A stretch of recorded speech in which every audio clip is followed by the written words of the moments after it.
প্ৰথমতে আপোনালোক সকলোলৈকে মই নমস্কাৰ জনাইছোঁ। আজি মই আপোনালোকৰ আগলৈ চুজিৰ মিঠা ইডলিৰ এটা ৰেচিপি লৈ আহিছোঁ। আশা কৰোঁ আজিৰ এই ৰেচিপিটো আপোনালোকে চাই ভাল পাব, আৰু যদি ভাল পায় তেনেহ'লে লাইক এটা কৰিব, কমেণ্ট কৰি জনাব কেনেকুৱা হৈছে, আৰু লগতে মোৰ চেনেলটো ছাবস্ক্ৰাইব কৰিবলৈ নাপাহৰিব। তেতিয়াহ'লে আহকচোন চুজিৰ এই মিঠা ইডলিৰ ৰেচিপিটো বনাবলৈ আৰম্ভ কৰোঁ। চুজিৰ মিঠা ইডলি বনাবৰ কাৰণে মই 1 কাপ চুজি লৈছোঁ। এতিয়া ইয়াত মই এই বাতিটোৱে এবাতি চেনি দি দিছোঁ। অলপ মই ড্ৰাই ফ্ৰুটছ লৈছিলোঁ, সৰু সৰুকৈ কাটি লৈছোঁ। এতিয়া এইখিনিও মই ইয়াত দি দিম।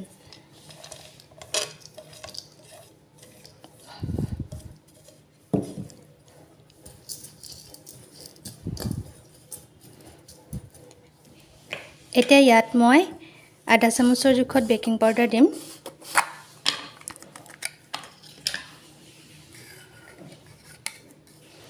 এই সৰু চামুচখনে আধা চামুচ মই বেকিং পাউডাৰ দিছোঁ।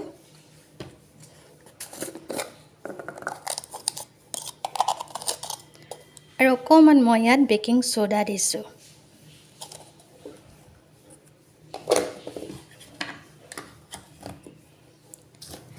এতিয়া মই খুব ভালদৰে মিলাই লৈছোঁ।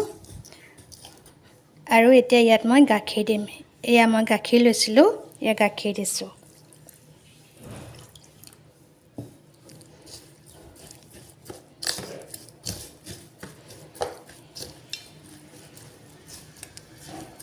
অলপমান গাখীৰ দিয়াৰ পিছত এতিয়া ইয়াত মই অকণমান পানী দি দিম।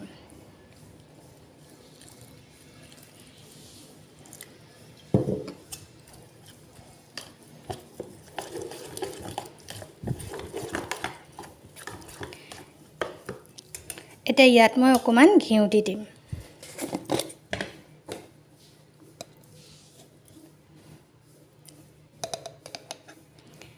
মই ইমানখিনি জোখত প্ৰায় 1 চামুচেই হ'ব, ইয়াত মই ঘিউ দি দিছোঁ।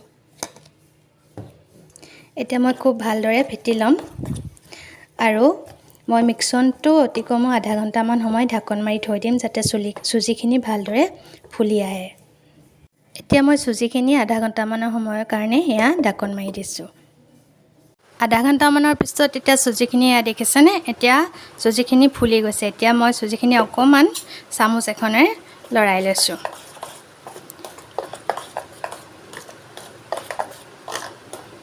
এতিয়া মই ইডলি ষ্টেণ্ডডাল ৰেডি কৰি ল'ম। এতিয়া মই ইডলি ষ্টেণ্ড লৈছোঁ। এতিয়া ইয়াত মই অকণকৈ ঘিউ দি ল'ম।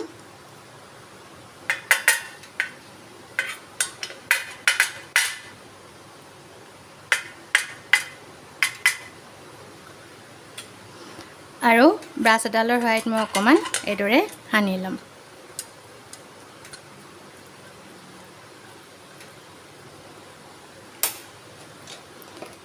এতিয়া মই বাকীকেইডালতো এইদৰে ৰেডি কৰি ল'ম।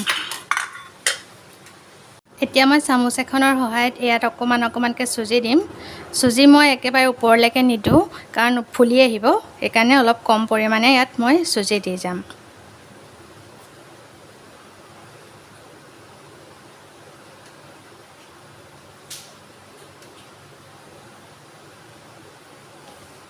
ইডলি বনাবৰ কাৰণে এতিয়া মই এটা চচপেনত পানী লৈছোঁ। পানীখিনি খুব ভালদৰে মই এতিয়া উতল আহিবলৈ দিম।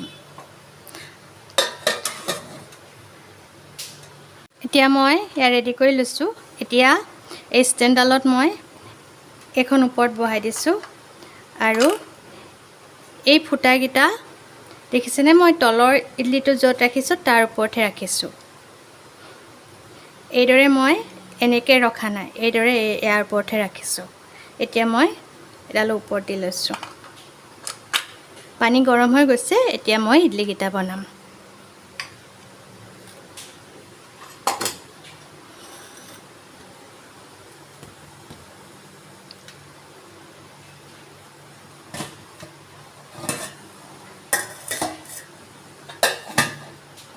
ইডলি বনাবৰ কাৰণে মই এইদৰে এটা ফুটা লগা খৰাহী লৈছোঁ ষ্টীলৰ।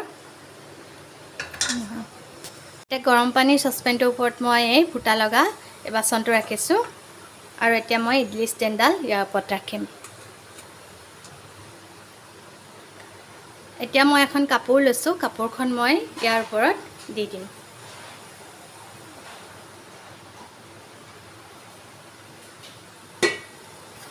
আৰু এখন মই এইদৰে ঢাকন লগাই দিছোঁ আৰু অতি কমেও 7-8 মিনিটমান সময় মই সিজিবৰ কাৰণে ইডলিকেইটা এইদৰে ৰাখিম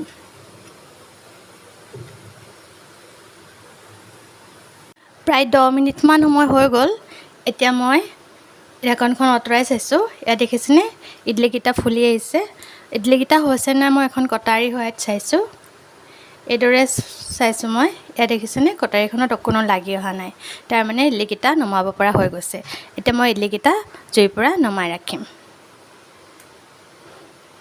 এতিয়া মই ইডলিকেইটা ষ্টেণ্ডৰ পৰা এৰুৱাই লৈছোঁ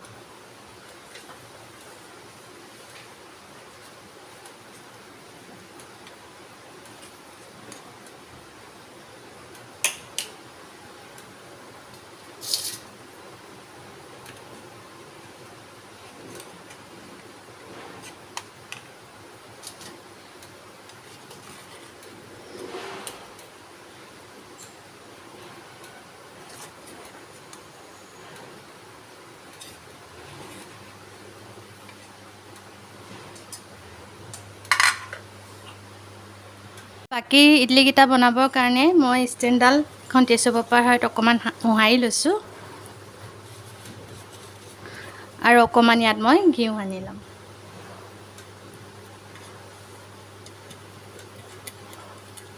এতিয়া মই বাকী ইডলিকেইটা ইয়াত বনাম এয়া দেখিছেনে 1 কাপ চুজিৰে মই ইমানখিনি ইডলি বনাব পাৰিলোঁ এতিয়া মই এটা ইডলি আপোনালোকক ভাঙি দেখুৱাইছোঁ